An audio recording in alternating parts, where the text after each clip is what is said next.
How's it going, everyone?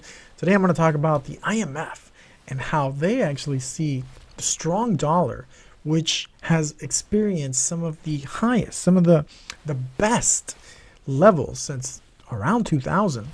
The IMF is saying that this is actually really bad for the global economy.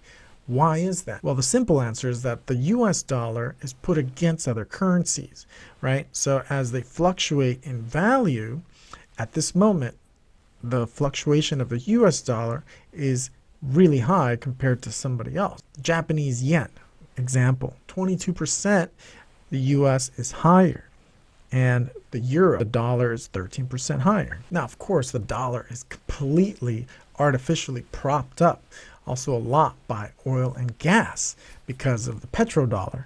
But the problem with the global economy is that other places are suffering really crazy high inflations. So as countries around the world struggle to bring down the soaring inflation, the weakening of their currencies, this is relative to the US dollar, has made the fight harder. And this is the argument the IMF has. So why does it matter? Well, this has very, very sizable macroeconomic implications. And of course, the US can go around the world and purchase very, very valuable commodities, right, that sustain some of these economies in other countries. And because the US dollar is strong, we can pick those up for real cheap. Now, it's great, but bad for the global economy. And this quote from the IMF says, "Such a sharp strengthening of the dollar in a matter of months has sizable macro implications for all countries, given the dominance of the dollar in international trade and finance." And they highlight the strength of the dollar. For example, it says that the US share of world merchandise export has declined from 12 to 8% since 2000. But that's merchandise exports. But the dollar's share in world exports has held at a steady 40%.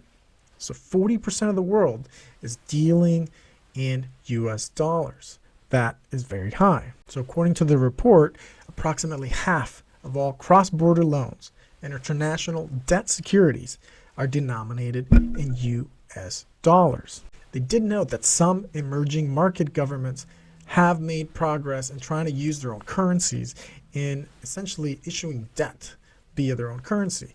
Now, this might actually hurt them in the end because their currency against the dollar is going down.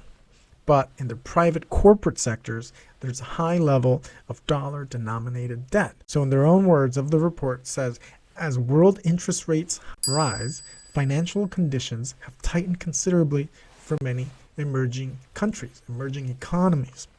So the strong dollar compounds pressures for them, especially for, of course, low-income countries. They're already at high risk for debt distress. But the US can go in there despite the economic downturn. They can go into these countries and sweep up their valuables, essentially. So what's the IMF's genius solution? Well, I'm not sure the IMF is all that altruistic, but the report suggests that the appropriate policy response is to allow the exchange rates to adjust while using monetary policy to keep inflation at a target. So they say that higher prices of imported goods will help bring about some necessary adjustments to the fundamental shocks as it reduces imports. Fiscal policy should be used to support the most vulnerable without jeopardizing some inflation goals. Is this maybe it's an honorable goal. I don't know. IMF doesn't have a really good history of helping certain countries. But the IMF also provided a global economic forecast, and it's actually downgraded the global economy, okay?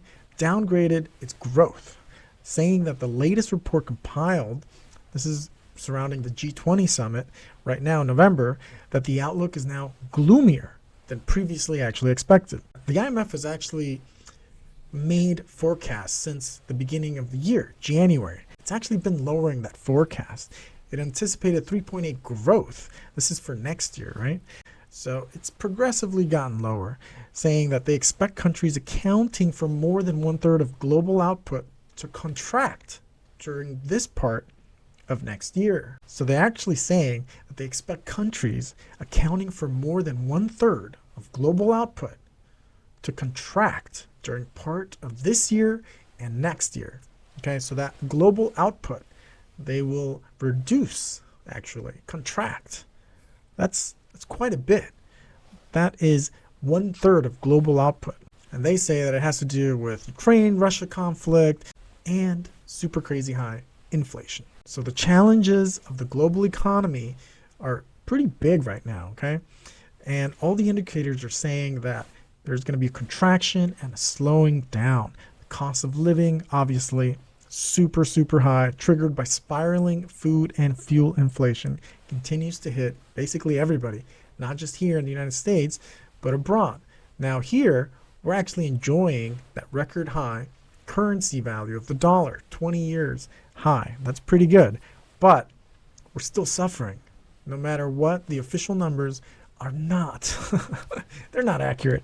So what's their advice on all this stuff, right? Well, they're basically just saying continued fiscal and monetary tightening is needed across the board, global economies, and in a lot of the G20. Remember, the G20 countries, they account for like 80%, 80 or 85% of the world's economies. It's huge, huge. The macroeconomic environment is unusually uncertain. I wonder why. The geniuses in charge make things unusually uncertain.